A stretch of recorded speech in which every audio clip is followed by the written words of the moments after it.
नमस्कार। तो स्वागत है आप सभी का इस सेशन में, जहां पे आज हम लोग बात करने वाले हैं वेक्टर्स के बारे में। तो आइए देखते हैं भाई वेक्टर्स क्या होते हैं। सबसे पहले भाई वेक्टर क्या है।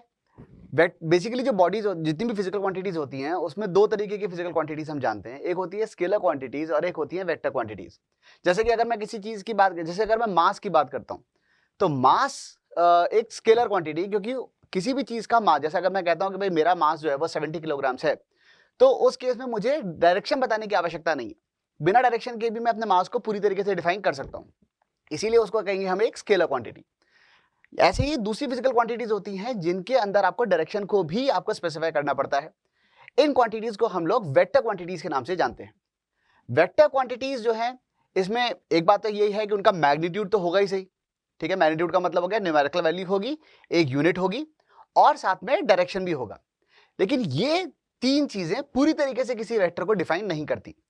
फॉर एग्जाम्पल, अगर मैं एक इलेक्ट्रिक करंट की बात करूं और अगर मैं कहता हूं कि भाई किसी तार में करंट जा रहा है, ठीक है, तो अगर एक तार के अंदर करंट जा रहा है और वो करंट आई है, तो आई होगा मान लो 2 एम्पियर है, तो 2 न्यूमेरिकल वैल्यू भी हो गई, एम्पियर यूनिट भी हो गई और साथ में मैंने डायरेक्शन भी बता दिया। लेकिन फिर भी करंट एक वेक्टर क्वांटिटी नहीं है। वेक्टर क्वांटिटी की जो डेफिनेशन है वो ये है कि उस क्वांटिटी का मैग्नीट्यूड होना चाहिए, डायरेक्शन होना चाहिए और साथ ही साथ वो वेक्टर लॉज ऑफ एडिशन को फॉलो भी करनी चाहिए, ठीक है। तो यहां पर यही लिखा हुआ है, a vector has both magnitude and sense of direction and follows triangle law of vector addition या parallelogram law of vector addition. Basically vector algebra को उसको फॉलो करना चाहिए। एग्जांपल्स हो जाएंगे इसके डिस्प्लेसमेंट, वेलोसिटी, फोर्स एक्सेट्रा, ठीक है। जिसको रिप्रेजेंट कैसे करते हैं, जैसे अगर मुझे फोर्स को रिप्रेजेंट करना है तो मैं लिखूंगा फोर्स और उसके ऊपर एक छोटा सा राइट वर्ड्स एरो लगाएंगे। प्लीज नोट, ये जो एरो का निशान है जो मैंने ऊपर लगाया है वो सिर्फ इंडिकेट कर रहा है कि फोर्स एक वेक्टर है। कभी कभी बोल्ड में भी लिख देते हैं, पर ऑब्वियसली जो रनिंग राइटिंग है उसके अंदर हम लोग एरो का निशान लगाते हैं, जिससे ये पता चलता है कि ये वेक्टर है। और ये जो निशान यहाँ पे लग रहा है, ये एक बात का ध्यान रखना, ये एक्चुअल फोर्स के डायरेक्शन को रिप्रेजेंट नहीं कर रहा है। कभी आप ये मत सोच लेना कि सर फोर्स इधर की तरफ है तो वेक्टर इधर लगा दो, नहीं, ऐसा नहीं है। वो जो एरो लगेगा वो हमेशा राइट वर्ड्स ही लगेगा, ठीक है। अच्छा तो ये हुई बात वेक्टर की। वेक्टर को रिप्रेजेंट कैसे किया जाता है, जैसे कि यहाँ पे आपको आप देख सकते हैं ए वेक्टर या छोटा ए वेक्टर से आप उसको रिप्रेजेंट, ये एक्सेलरेशन को हमने यहाँ पे रिप्रेजेंट कर रखा है, ठीक है। और जैसा कि और जैसे किताबों के अंदर इसको मॉडल से बोल्ड से भी रिप्रेजेंट करते हैं, ठीक है। मैग्नीट्यूड जो होता है किसी भी वेक्टर का वो सीधे सीधे इसके मॉडुलस से या सिंपली हम एफ से भी रिप्रेजेंट कर सकते हैं, जो सिर्फ मैग्नीट्यूड है, अगर डायरेक्शन हटा दे तो, ठीक है। ऑब्वियसली ये एक पॉजिटिव क्वांटिटी होती है हमेशा, ठीक है। इसके आगे बढ़ते हैं। इसके बाद आता है ज्योमेट्रिकल रिप्रेजेंटेशन ऑफ वेक्टर्स। तो भाई वेक्टर्स को रिप्रेजेंट करने के लिए क्या होगा, a vector is represented by a directed straight line having the magnitude and direction of the quantity represented by it। मतलब कि अगर जैसे मान लीजिए कि अगर यहां पर एक ब्लॉक है और उस ब्लॉक के ऊपर अगर एक फोर्स लग रही है, तो हम वेक्टर को एक एरो से रिप्रेजेंट करेंगे, ठीक है। और एरो का डायरेक्शन बताएगा कि वो फोर्स किस डायरेक्शन में है, फोर्स का डायरेक्शन रिप्रेजेंट करेगा। एरो का ओरिएंटेशन बताएगा कि किस लाइन के अलोंग वो फोर्स लग रही है, और एरो की लंबाई ये बताएगी कि वो फोर्स कितनी है, ठीक है। और इसी का यहां पर मैं एक एग्जांपल ले रखा है कि if you want to represent a force vector 5 newton acting 45 degree north of east, तो 40 ईस्ट से 45 डिग्री नॉर्थ में अगर एक 5 न्यूटन की फोर्स लग रही है, अगर हमने स्केल ले रखी है 1 centimetre is equal to 1 newton, जैसे कि आपने कभी ग्राफ में देखा होगा, तो हम यहाँ 5 सेंटीमीटर लंबी एक लाइन खींचेंगे, जो कि एक्चुअली आपको प्रैक्टिकली कभी करने की जरूरत पड़ेगी नहीं, क्योंकि हमने ग्राफ पेपर जेईई या नीट के पॉइंट ऑफ व्यू से हमें नहीं चाहिए होता है, ठीक है। तो यहाँ पे हमने 5 सेंटीमीटर की लाइन खींची, जितनी ज्यादा होगी फोर्स उतनी लंबी वहां पे वेक्टर रिप्रेजेंट किया जाएगा, उतना लंबा वेक्टर यहाँ पे बनाया जाएगा। वेक्टर का एक हेड होगा, टेल होगी, हेड के डायरेक्शन में फोर्स एक्ट कर रही है, टेल जिस जगह पे फोर्स लग रही है हम उस पॉइंट पे मान सकते हैं, ठीक है। एंगल यहाँ पे 45 डिग्री हो गया और यहाँ पे स्केल लिखी हुई है, ठीक है। अच्छा, अब यहाँ पे एक बात तो है ही सही कि जो मैग्नीट्यूड होगा वेक्टर का वो हमेशा एक पॉजिटिव क्वांटिटी आएगी, क्योंकि वो तो बेसिकली लेंथ को रिप्रेजेंट कर रहा है ना, तो जो मैग्नीट्यूड होगा वो हमेशा एक पॉजिटिव क्वांटिटी आएगी, ठीक है। फिर आती है टर्मिनोलॉजी ऑफ वेक्टर्स कि भाई अलग अलग तरीके के वेक्टर्स होते हैं। जैसे सबसे पहले होता है पैरेलल वेक्टर्स।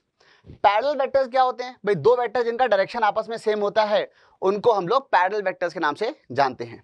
जरूरी नहीं है कि इनका मैग्नीट्यूड सेम हो, छोटा बड़ा या बराबर भी हो सकते हैं। यहीं पे आते हैं anti parallel vectors. Sorry, anti parallel vectors क्या है? तो हाँ, यहीं पे आते हैं anti parallel vectors. Anti parallel vectors क्या है? जिनका डायरेक्शन आपस में अपोजिट होता है, कि अगर ए वेक्टर इधर है और बी वेक्टर एग्जैक्टली उल्टे डायरेक्शन में है, तो हम ये कहेंगे कि ए वेक्टर और बी वेक्टर आपस में एंटी पैरेलल है। ठीक है।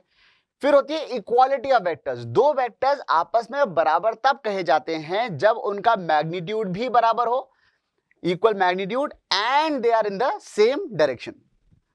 ठीक है। और साथ ही साथ देखो ऑब्वियसली मैग्नीट्यूड बराबर होगा, इसका मतलब क्या है कि न्यूमेरिकल वैल्यू सेम है और यूनिट सेम है। ठीक है। और अगर यूनिट सेम है तो इसका मतलब ऑब्वियसली वो सेम फिजिकल क्वांटिटी को भी रिप्रेजेंट कर ही रहे होंगे।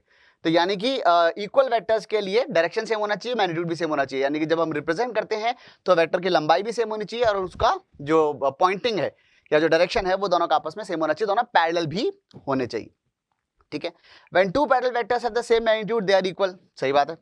And their initial point and terminal point may not be same. हाँ, जरूरी नहीं है कि मतलब वो एक दूसरे के ऊपर कंसाइड ही कर जाएं।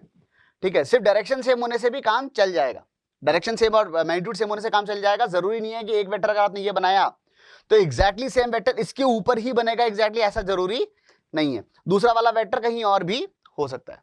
इसी को हम लोग एक्चुअली डिसलोकेशन ऑफ वेक्टर के नाम से भी जानते हैं, कि हम लोग वेक्टर्स को आपस में जैसे मैंने मान लीजिए एक वेक्टर यहां बनाया, सॉरी, अगर मैंने मान लो एक वेक्टर यहां बनाया, ये मैंने बोला कि भाई ये ए वेक्टर है। अब मैंने इतना ही लंबा वेक्टर कहीं और बना दिया और सेम एंगल पे बना दिया, ये बोला ये बी वेक्टर है। अगर ये ए वेक्टर है और ये बी वेक्टर है तो इसका मतलब क्या होगा? इसका मतलब हम ये कह सकते हैं कि एक्चुअली तो ये दोनों सेम ही वेक्टर है। तो it is as good as कि मैंने ये ए वेक्टर यहां से उठा के और यहां पे शिफ्ट कर दिया। तो इसलिए हम लोग क्या है, वेक्टर्स को डिसलोकेट भी कर सकते हैं या रीलोकेट कर सकते हैं। यहां से उठा के वहां पे रख दिया, उससे उसकी मैग्नीट्यूड पे या उसकी जो एंटिटी है उसके ऊपर कोई फर्क नहीं पड़ता। ठीक है। इसके बाद आता है नेगेटिव ऑफ अ वेक्टर। तो भाई सिंपल सी बात है, A vector is equal to, अगर मैंने कहा कोई बी वेक्टर है जो वो माइनस टाइम्स ए वेक्टर है, इस बात का मतलब क्या है कि मैग्नीट्यूड तो बराबर है पर डायरेक्शन आपस में उल्टा है। ठीक है।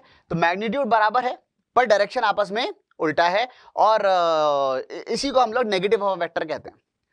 ठीक है। अब यहां पे इसको हम ऐसे भी कह सकते हैं कि अगर दो एंटी पैरेलल वेक्टर्स का मैग्नीट्यूड बराबर हो तो वो उसका बेसिकली नेगेटिव वेक्टर बन जाएगा। ठीक है।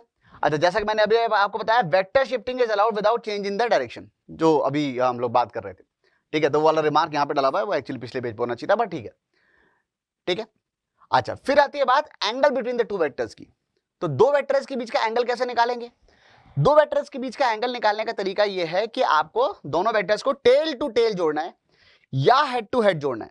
दोनों में से कुछ भी कर सकते हो, टेल टू टेल जोड़ो या हेड टू हेड जोड़ो। और अब देखो सिंपल सी बात है, अगर मैंने कहा एक वेक्टर इधर है और दूसरा वेक्टर इधर है, तो टेल टू टेल भी अगर मैंने जोड़ दिया तो एंगल ये भी हो सकता है और ये भी हो सकता है। तो हम हमेशा छोटा वाला एंगल लेते हैं, 180 से छोटा वाला। और अगर बिल्कुल ही अपोजिट वेक्टर्स हैं तो फिर जो एंगल होगा वो 180 आ जाएगा।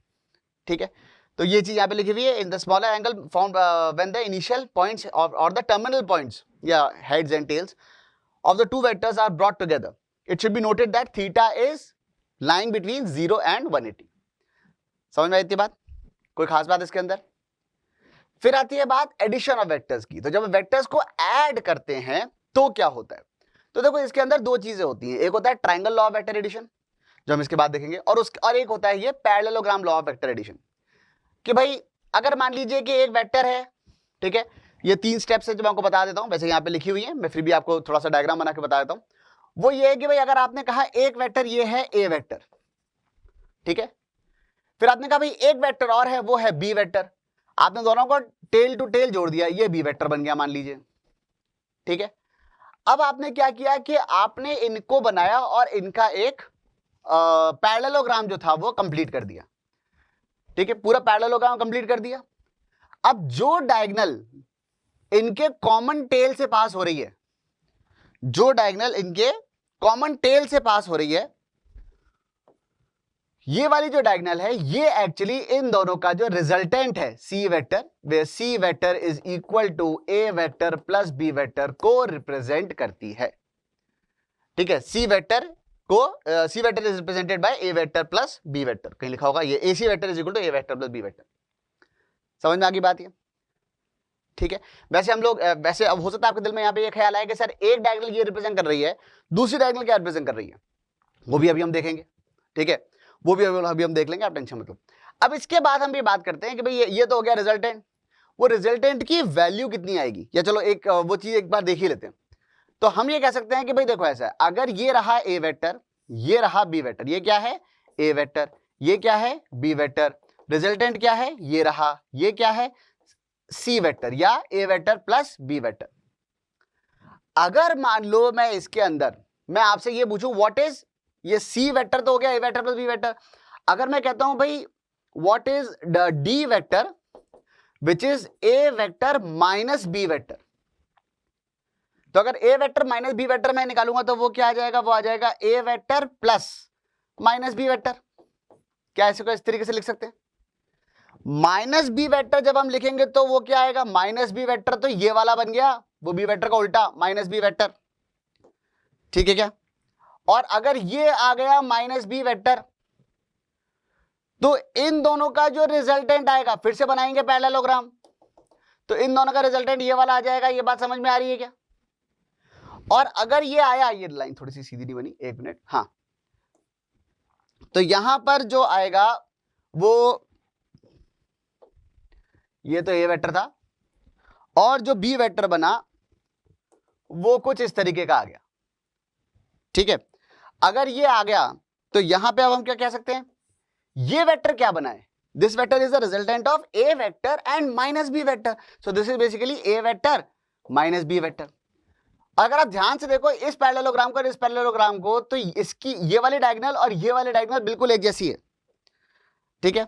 ये वाली डायगोनल, ये वाले डायगोनल और ये वाले डायगोनल बिल्कुल एक जैसी है, तो जितना ये लंबाई ये वेक्टर है उतना ही लंबाई ये है, जो इसका डायरेक्शन है वो इसका डायरेक्शन है, तो जो ये वेक्टर है वही ये वेक्टर है, ये वेक्टर हो जाएगा A vector minus B vector. तो अब हमको ये बात समझ में आ रही है कि एक डायगोनल तो सम को रिप्रेजेंट कर रही है और जो दूसरी डायगोनल है वो एक्चुअली डिफरेंस को रिप्रेजेंट करती है, ठीक है। और इसमें ध्यान रखना जिस तरफ टेल होती है इस वाले डायगोनल की, वो वाला वेक्टर सब्ट्रैक्ट हो रहा होता है, ठीक है। जैसे यहां पे क्या आया, यहां पे आ रहा है A vector minus B vector, A vector minus B vector आया तो यहाँ पे कितना आ जाएगा, ये यहाँ पे जो टेल आ रही है टेल की तरफ क्या है बी वेक्टर, तो यहाँ पे लिखा है ए minus B vector, A vector minus B vector. ऐसे अगर मैं हेड ऊपर की तरफ बना देता इसी वाले एरो, ये ब्लू वाले एरो में, तो उस केस में नीचे वाला जो वो वेक्टर बनता है वो B vector minus A vector बन जाता। समझ में आई बात। ये हो गया parallelogram law of vector addition.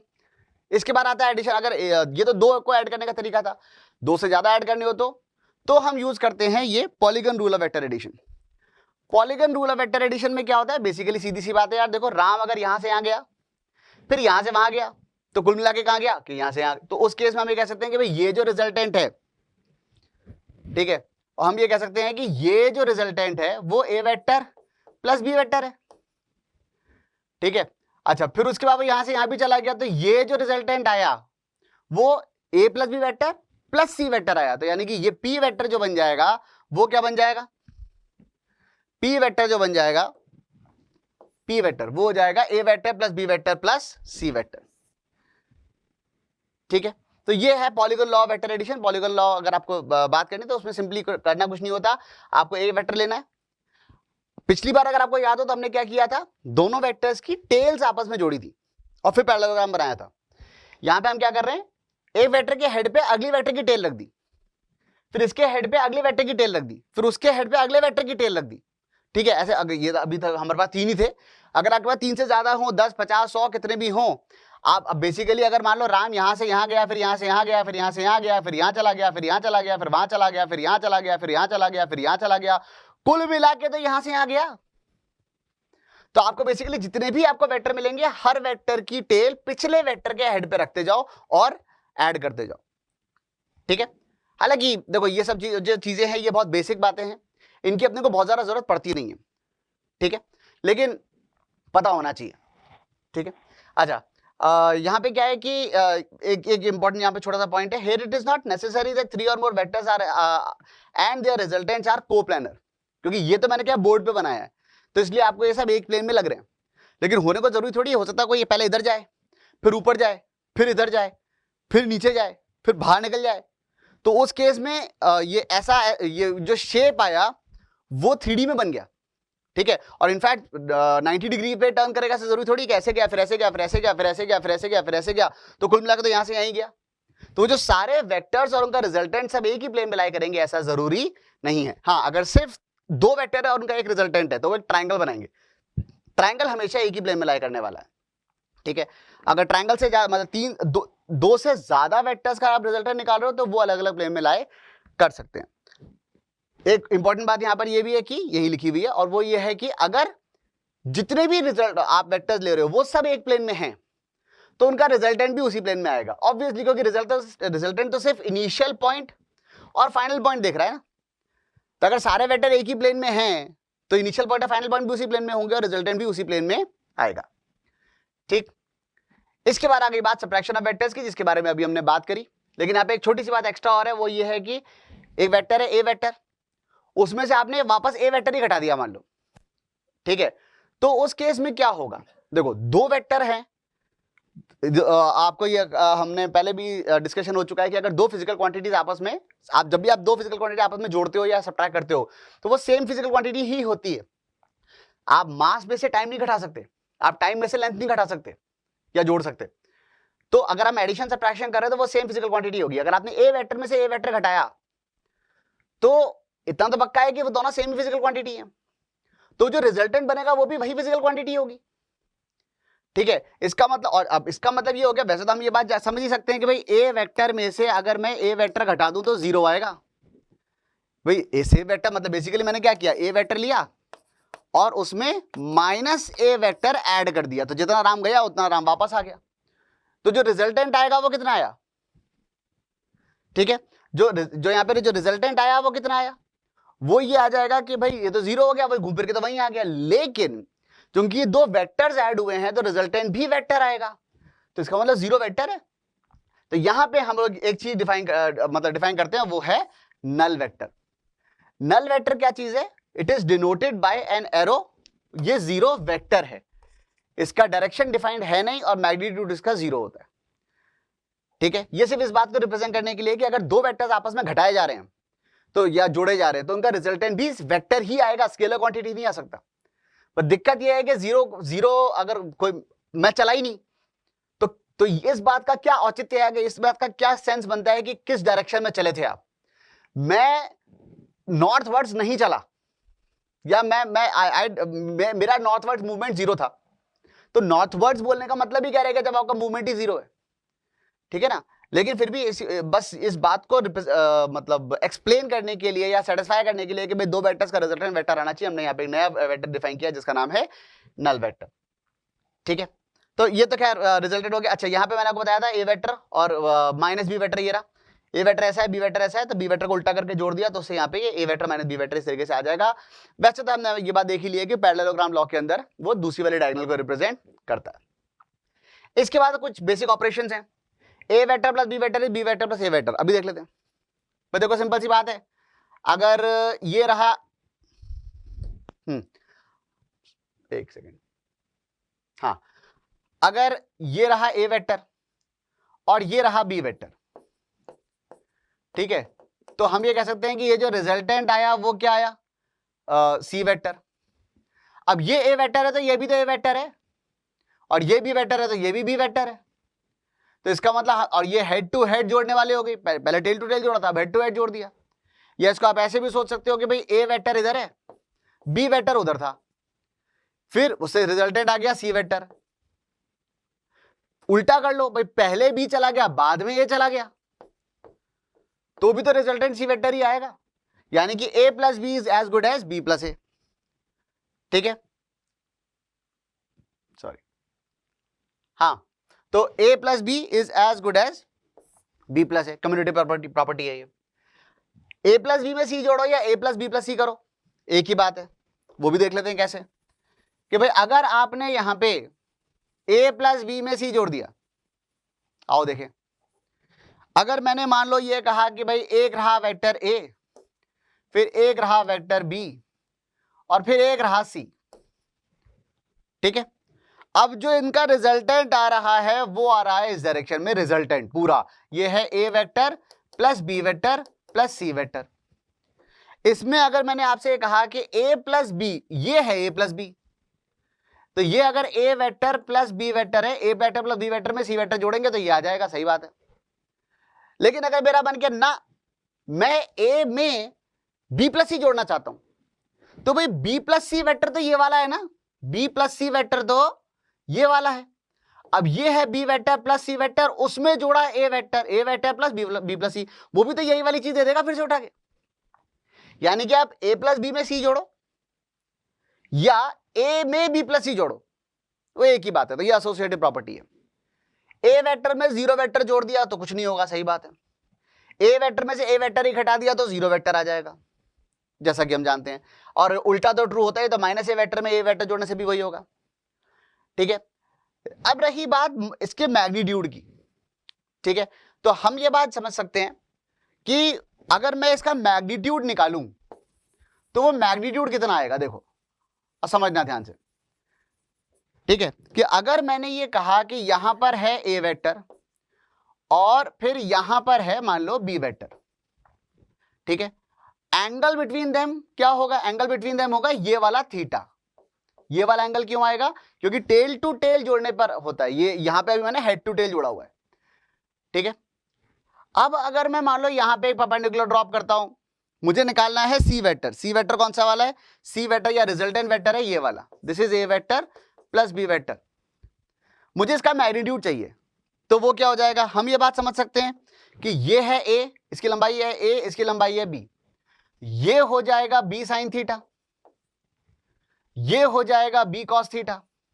तो क्या मैं ये कह सकता हूं कि सी की जो वैल्यू आएगी, इसको मैं सी वेक्टर अगर बोलूं तो सी के मैग्नीट्यूड की जो वैल्यू आएगी वो पाइथागोरस थ्योरम के हिसाब से a plus B cos theta का square plus B sine theta का स्क्वायर आ जाएगी, उसका under root, Pythagoras theorem, simple Pythagoras theorem. और जब हम इसको सॉल्व करते हैं तो एक्सप्रेशन आता है ये वाला, मतलब a square plus B square plus 2ab cos theta.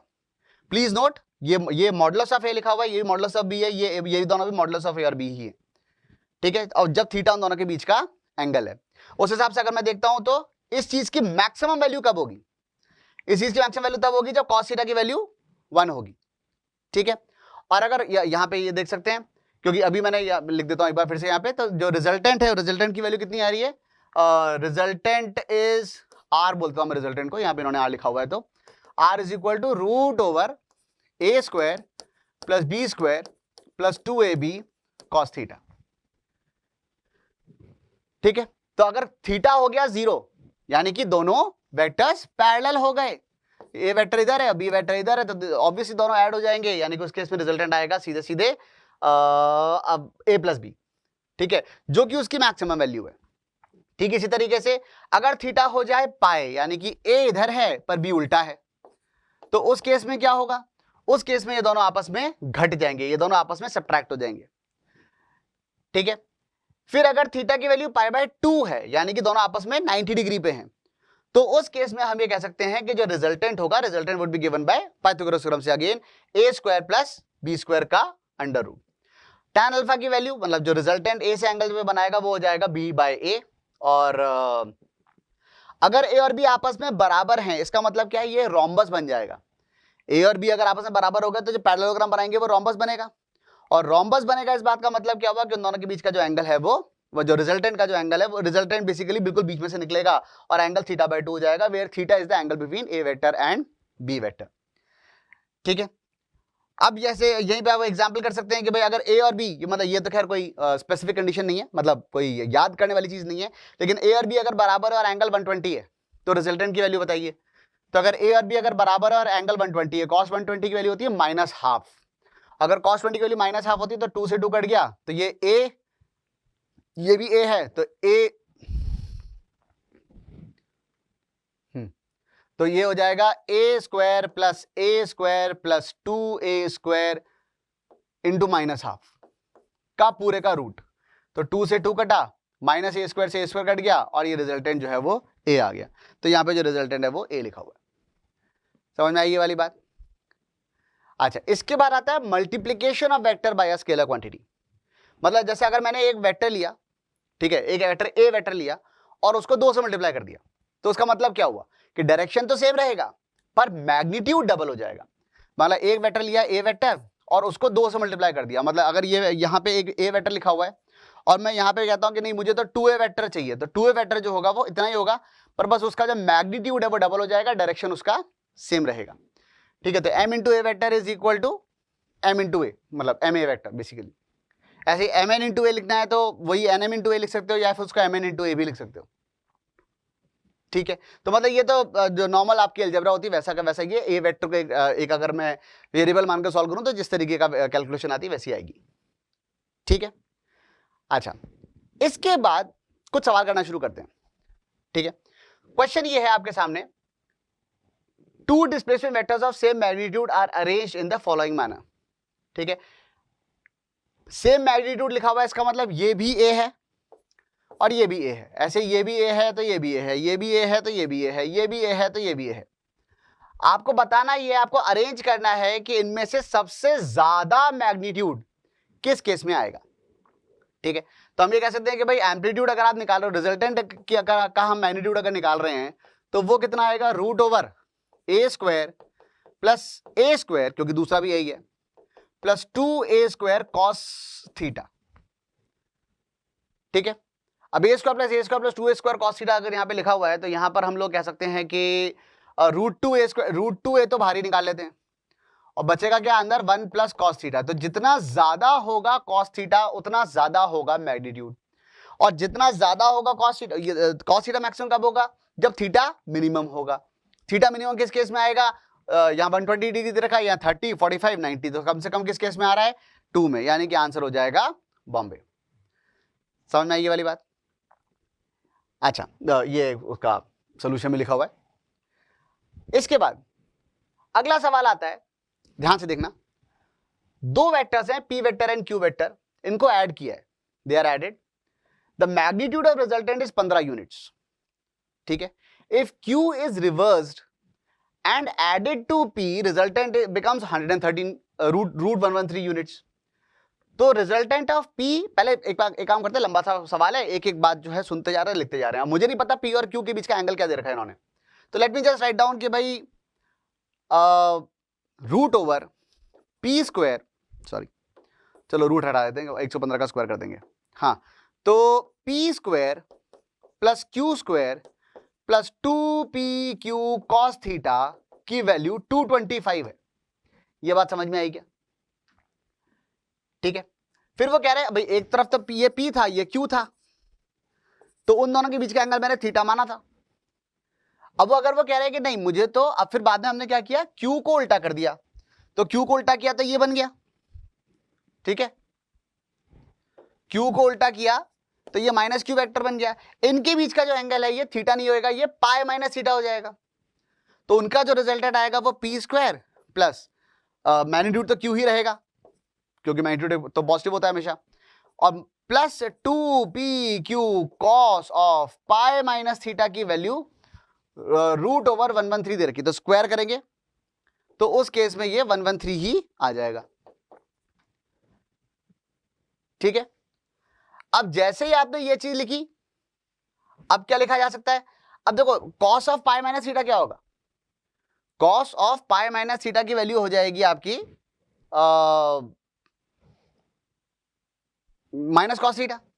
तो यानी कि ये यहां, इसको मैं यहां से हटा के इनफैक्ट थोड़ा चेंज करके ये कॉस थीटा और यहां पर एक माइनस लगा देता हूं, तो ये चल जाएगा क्या?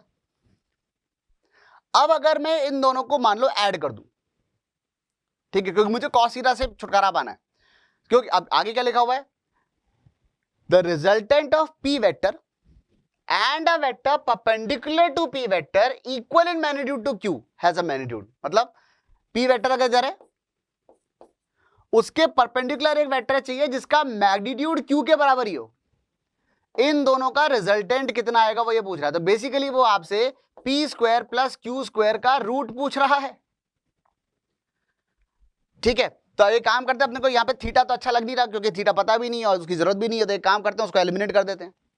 जैसे हम थीटा को एलिमिनेट करेंगे, एक काम करो उसको ऐड कर दो, तो यहाँ पे क्या आ जाएगा, twice of P square plus Q square की वैल्यू यहाँ पे क्या आ जाएगी, ये आ जाएगा 330 8 338, और अगर ये आ गया, क्या चाहते हो तुम, हाँ 338, और अगर ये 338 आ गया तो मुझे P square plus Q square की वैल्यू मिल जाएगी, P square plus Q square की वैल्यू आ जाएगी 169, और इसका मतलब हम ये कह सकते हैं कि P square plus Q square would be given by का root would be given by 13, ठीक है, यानी कि इसका आंसर हो जाएगा 13 यूनिट्स। कहां चले जाते हो तुम बार बार, हाँ ये रहा, तो इसका जो आंसर हो जाएगा वो हो जाएगा 13 यूनिट्स। समझ में आ गई वाली बात, ठीक है, वही रिजल्टेंट यहां पर, वो यही चीज यहां पर भी लिखी हुई है। तो आइए देखते हैं ये अगला क्वेश्चन। इस क्वेश्चन में दे रखा है कि there are 3 forces which are acting on a body to make it in equilibrium which set can not do it, ठीक है, तो अगर कोई किसी बॉडी पे अगर फोर्सेस लग रही हैं तो इक्विलिब्रियम का मतलब होता है कि नेट फोर्स जीरो हो जाए, यानी कि बेसिकली हम ये चाहते हैं कि ये जो 3 फोर्सेस हैं इनका रिजल्टेंट जीरो आना चाहिए, ठीक है। रिजल्टेंट जीरो आने का मतलब क्या होगा कि अगर मैं इन तीनों को मतलब टेल टू हेड मतलब polygon law of vector addition के हिसाब से जोड़ दूं तो ये एक ट्रायंगल बनाने चाहिए ताकि इनिशियल पॉइंट पर ही ये ऐसे जाए फिर वापस आ जाए। अब ट्रायंगल की एक खास प्रॉपर्टी होती है और वो क्या है कि छोटी वाली साइड्स का जो सम है, छोटी वाली साइड्स का जो सम है वो हमेशा सबसे बड़ी वाली साइड से बड़ा होना चाहिए, ठीक है। जैसे क्योंकि अगर मान लो ये छोटी साइड है फिर ये छोटी साइड है और बड़ी वाली साइड अगर बहुत ही बड़ी है तो उस केस में जो रिजल्टेंट है वो नहीं आ पाएगा, ठीक है। तो उस केस में हम ये कह सकते हैं कि अगर मुझे एक ट्रायंगल बनाना है तो उस केस में छोटी वाली साइड्स का जो सम है वो हमेशा बड़ी वाली साइड्स के सबसे बड़ी वाली साइड से बड़ा होना चाहिए। तो यहां पे हम ये देख सकते हैं किस केस में ऐसा हो रहा है किस में ऐसा नहीं हो रहा है। तो देखा जाए तो पहले वाले क्वेश्चन को अगर हम देखते हैं तो यहाँ पे छोटी वाली साइड क्या है 3 और 3, 3 और 3 का सम क्या होता है 6, वो बड़ी वाली साइड से छोटा आ रहा है, इसका मतलब ये सेट जो है वो रिजल्टेंट जीरो नहीं कर सकता, वही पूछा गया था, यानी कि ये आंसर सही हो जाएगा आपका। दूसरा देखते हैं, ये 2 और 3 का सम क्या आएगा 5, वो फिर 6 से छोटा है, और अगर वो 6 से छोटा है इसका मतलब ये भी रिजल्टेंट नहीं बना पाएगा और इसका मतलब ये भी सेट आपका सही नहीं है। 2 1 1 देखा जाए तो ट्रायंगल तो इस केस में भी नहीं बन रहा क्योंकि ये छोटा नहीं है बड़ा नहीं है बराबर है, दोनों छोटे वाले साइड का सम भी 2 और सबसे बड़ी वाली साइड भी 2 ही आ रही है, तो इस केस में एक्चुअली ट्रायंगल नहीं बनेगा लेकिन रिजल्टेंट जीरो हो सकता है क्योंकि हो सकता है कि 1 न्यूटन आगे 1 न्यूटन आगे और 2 न्यूटन पीछे, वो स्ट्रेट लाइन पे आ गए सारे के सारे, तो उस केस में रिजल्टेंट जीरो आ सकता है और इसलिए ये हमारा आंसर नहीं है। यहां पे आ रहा है छोटी वाली साइड का सम आ रहा है 6 और 1 यानी कि 7, और बड़ी वाली साइड का सम बड़ी वाली साइड 8 है यानी कि वो छोटी वाली साइड के सम से भी बड़ी है, इसका मतलब ये भी एक ट्रायंगल नहीं बना पाएगा। तो इस क्वेश्चन का जो सही आंसर होगा वो हो जाएगा ABD, they must form a triangle A + B should be greater than equal to C, ठीक है। इसके बाद एक बड़ी अनोखी चीज आती है जिसका नाम है यूनिट वेक्टर। क्या होता है एक unit vector? A unit vector is a vector of magnitude 1 with no units, ठीक है। मतलब बेसिकली क्या है कि जैसे मान लो कि अगर आपको जैसे मान लो एक साइन बोर्ड लगा हुआ है कहीं पे, अब वो साइन बोर्ड जो है वो मान लो इस तरीके का है कि भाई इसमें अलग अलग जो शहरों के नाम है कि भाई यहाँ पे दिल्ली लिखा है, यहाँ कोलकाता लिखा हुआ है, यहाँ पे चेन्नई लिखा हुआ है और ऐसे अलग अलग शहर लिखे हुए हैं। और वो दिल्ली के लिए लिखा हुआ है कि ये भाई 500 किलोमीटर सीधे चले जाओ, कोलकाता के लिए लिखा हुआ है कोलकाता के लिए लिखा हुआ है कि भाई यहाँ पे आप ये 1200 किलोमीटर राइट चले जाओ, चेन्नई के लिए लिखा हुआ है कि भाई आप 1500 किलोमीटर नीचे चले जाओ, इस तरीके से लिखा हुआ है, ठीक है। अब किलोमीटर भी लिखे हैं यहाँ पे, वो मैं जगह नहीं थी इसलिए लिखा नहीं है, तो मतलब मैग्नीट्यूड भी लिखा है डायरेक्शन भी लिखा है। अब मान लो कि कोई बदमाश बच्चा आया यहाँ पे और वो आया और इस इतने पार्ट को खुरच के चला गया, वो गायब कर गया। अब बेसिकली हमें सिर्फ इतना नजर आ रहा है दिल्ली सीधे, कोलकाता उधर, चेन्नई नीचे, और वो बस एरो दिख रहे हैं, कितना कहाँ मैग्नीट्यूड कितना है और मतलब यूनिट्स क्या है और न्यूमेरिकल वैल्यू क्या है ये गायब हो गया, ठीक है। तो मैग्नीट्यूड अगर गायब हो जाए किसी वेक्टर में से, अगर हम मैग्नीट्यूड चुरा लें तो जो बचता है उसे कहते हैं हम लोग यूनिट वेक्टर, जो सिर्फ और सिर्फ डायरेक्शन बता रहा है। बेसिकली यूनिट वेक्टर बस ऐसे करके खड़ा हुआ है, भाई दिल्ली कहाँ है उधर, ठीक है। जैसे दिल्ली में अगर आप पूछो ना किसी से रास्ता कहाँ है तो वो कई बार ऐसे बोलते हैं, मतलब सीधा नहीं बताते, सीधे बताया ऐसे सीधे चले जाओ, सीधे चले जाओ, कितनी दूर जाना है ये नहीं बता रहे, ठीक है। जब वो इस तरीके से नहीं बता रहे इसका मतलब वो बेसिकली यूनिट वेक्टर है, ठीक है। अब ये तो हो गई यूनिट वेक्टर के बारे में थोड़ी सी बातचीत। पर अब इसको अगर हम मैथमेटिकली देखें तो वो क्या है, ए कैप जो होता है उसको रिप्रेजेंट करते हैं ए कैप से, ठीक है। और ए कैप जो होता है that is given by vector divided by its modulus, ठीक है। बेसिकली हम ये कह सकते हैं कि कोई भी वेक्टर जो होता है वो दो चीजों से बना होता है, एक तो उसके मैग्नीट्यूड से और एक उसके यूनिट वेक्टर से। यूनिट वेक्टर को हम ए कैप से रिप्रेजेंट करते हैं। A cap is nothing else but A vector divided by its modulus. तो मॉडुलस से डिवाइड करोगे या मैग्नीट्यूड से डिवाइड करोगे तो जो न्यूमेरिकल वैल्यू और जो यूनिट है वो कट जाएंगे और बचेगा क्या, सिर्फ ए कैप, ठीक है। तो एक वेक्टर को हम लोग इस तरीके से रिप्रेजेंट कर सकते हैं।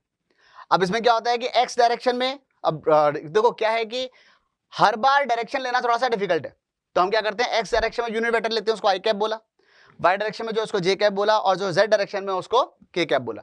तो आई कैप, जे कैप, के कैप से हम लोग यूनिट वेक्टर्स को डिफाइन करते हैं, क्योंकि बार बार इस तरीके का कुछ कहना कि नॉर्थ में क्या जा रहा है और वेस्ट में क्या जा रहा है और ईस्ट में, नॉर्थ वेस्ट ईस्ट साउथ के डायरेक्शंस के हिसाब से रिप्रेजेंट करना या लेफ्ट राइट ऊपर नीचे करना वो थोड़ा सा डिफिकल्ट हो जाता है मैथमेटिकली स्पीकिंग। इसीलिए हम क्या करते हैं, एक्स के डायरेक्शन में आई कैप बोलते हैं, वाई के डायरेक्शन में जे कैप बोलते हैं और जेड के डायरेक्शन में के कैप बोलते हैं, ठीक है। अच्छा, ये इनके यूनिट वेक्टर्स हैं। अगर कोई रामलाल अगर एक्स डायरेक्शन में गया 2 मीटर तो हम कहेंगे the displacement was 2 metre I cap, ठीक है। ऐसे यहाँ पे इसको हम कंपोनेंट्स भी कर सकते हैं, कोई भी एक वेक्टर है। अब वेक्टर के कंपोनेंट्स का मतलब क्या हो गया कि जिन वेक्टर्स का जो रिजल्टेंट आ रहा है वो ये वेक्टर आ रहा है, ठीक है। अगर A vector plus B vector is C vector, तो हम ये कह सकते हैं कि ए वेक्टर और B vector actually C vector के कंपोनेंट्स हैं, ठीक है। A vector plus B vector अगर सी वेक्टर दे रहा है तो A vector plus B vector is equal to C vector. तो अगर यहाँ पे ए वेक्टर है, अब यहाँ पे ए वेक्टर है तो उसके दो कंपोनेंट कर दिए ट्रिग्नोमेट्री की हेल्प से, ये हो जाएगा ए कॉस थीटा, ये हो जाएगा ए साइन थीटा। एक्चुअली हम यहाँ पे ए वेक्टर को ए कॉस थीटा आई कैप प्लस ए साइन थीटा जे कैप बोल सकते हैं, क्योंकि आई कैप के डायरेक्शन में ए कॉस थीटा ये वाला वेक्टर बन जाएगा ए कॉस थीटा आई कैप, ये वाला वेक्टर बन जाएगा ए साइन थीटा जे कैप, ठीक है। अब ऑब्वियसली यहां से हम ये कह सकते हैं कि इसका अगर आप मैग्नीट्यूड निकालोगे तो वो क्या आएगा, तो ए एक्स को अगर आपको जैसे अगर कोई वेक्टर दे दिया, मान लो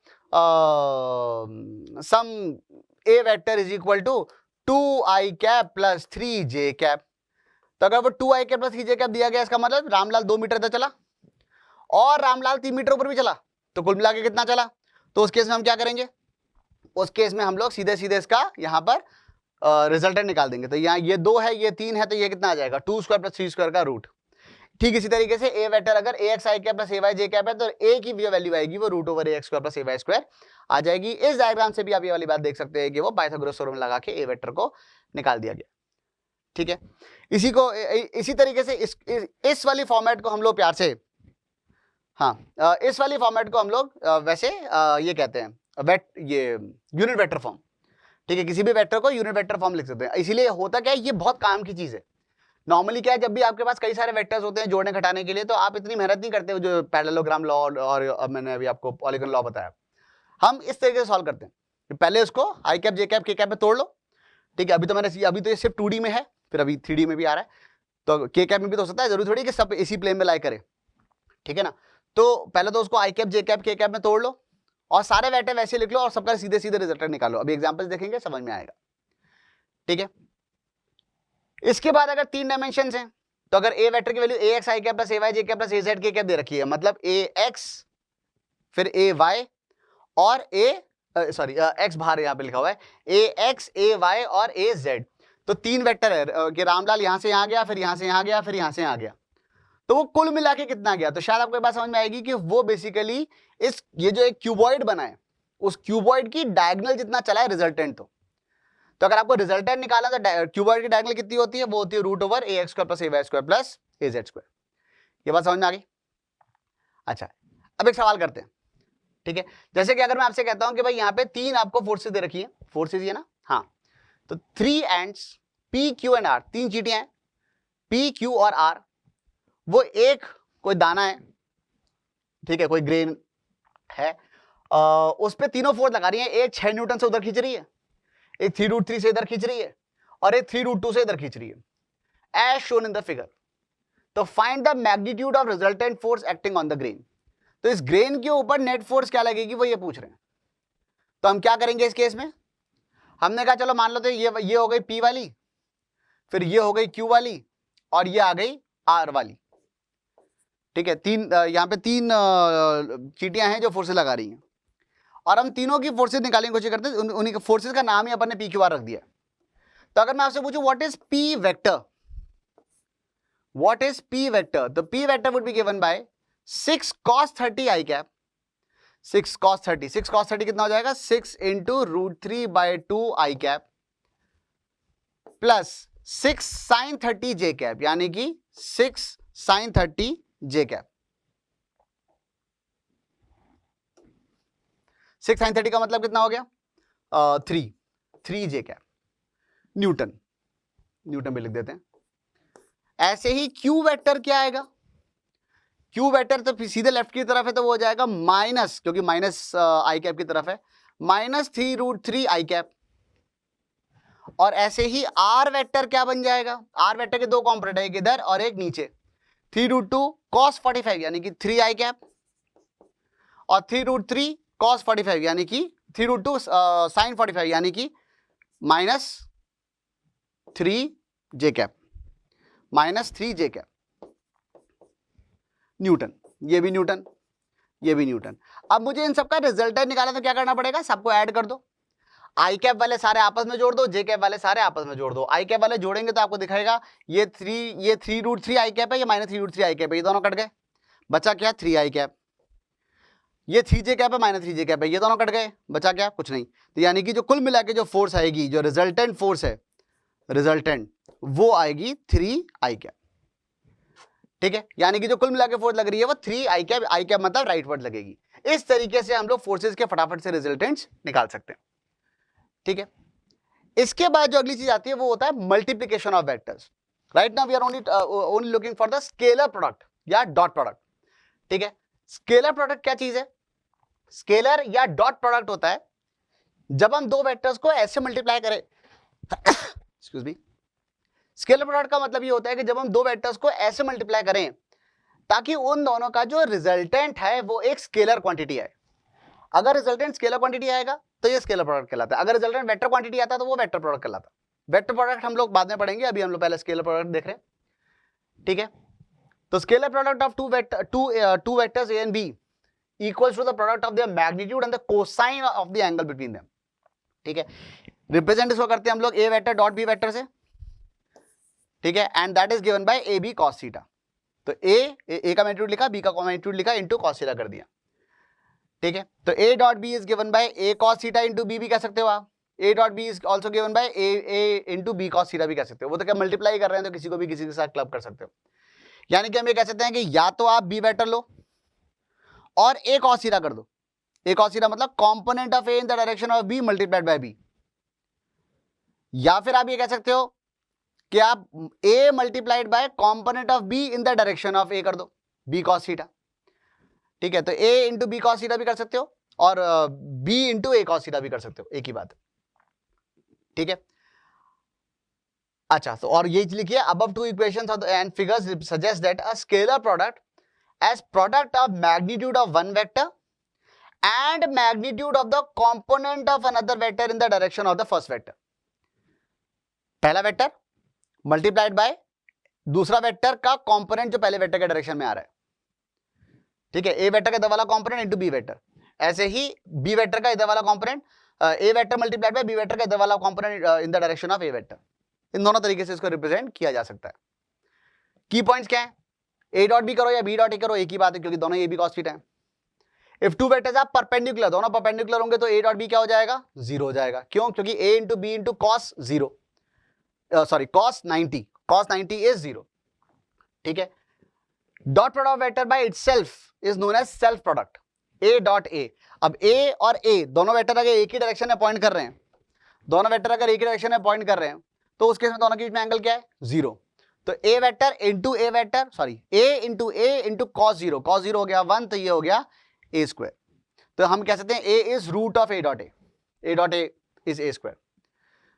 अब दो वेक्टर्स के बीच का एंगल निकालना होगा तो हम क्या कर सकते हैं, हम ये जानते हैं कि A vector dot B vector is equal to A B cos theta. तो कॉस थीटा की जो वैल्यू हो जाएगी वो क्या हो जाएगी, A vector dot B vector upon A B. ठीक है, तो कॉस थीटा की जो वैल्यू है या थीटा की वैल्यू हो जाएगी cos inverse A dot B upon A B. ठीक है। अगर मुझे कंपोनेंट निकालना है ए वेक्टर का in the direction of B vector, A vector का अगर मुझे कंपोनेंट निकालना है बी के डायरेक्शन में, तो क्या करना पड़ेगा, मुझे इसका कंपोनेंट चाहिए, तो यानी कि मुझे बेसिकली ए कॉस अल्फा चाहिए। अगर मुझे ए कॉस अल्फा चाहिए,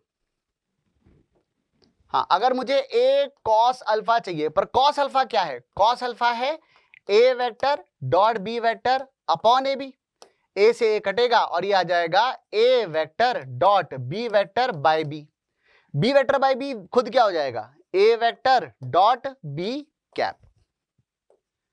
ठीक है, तो यानी कि अगर आपको ए का कंपोनेंट चाहिए बी के डायरेक्शन में, तो हो जाएगा A vector dot B cap, ये तो मैग्नीट्यूड हो गया, और डायरेक्शन उसका हो जाएगा बी कैप। ठीक है, ए का कंपोनेंट इस डायरेक्शन में चाहिए तो वो हो जाएगा A vector dot B cap, तो ये तो मैग्नीट्यूड आ गया, इतना तो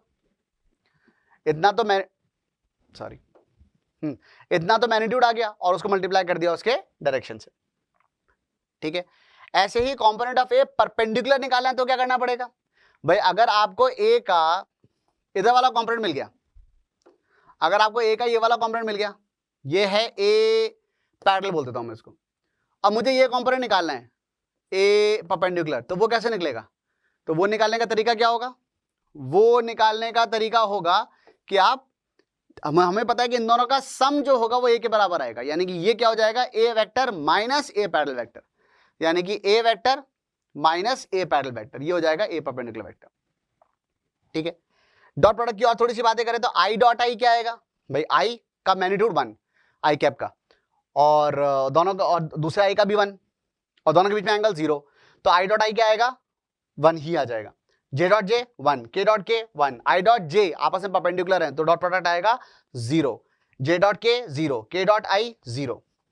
ठीक है, अगर मुझे जैसे मान लो एक ऐसा वेक्टर दे रखा है, ये दे रखा है, इन दोनों का डॉट प्रोडक्ट निकालना है, तो जैसे नॉर्मली मल्टीप्लाई करते हैं वैसे ही करेंगे कि भाई ये जो पहला टर्म था इसको इससे मल्टीप्लाई किया, फिर इसको इससे मल्टीप्लाई किया, फिर इसी को इससे मल्टीप्लाई किया, प्लस फिर इसको इससे मल्टीप्लाई किया, फिर इसको इससे मल्टीप्लाई किया, फिर इसको इससे मल्टीप्लाई किया, प्लस फिर इसको इससे मल्टीप्लाई किया, एंड सो ऑन।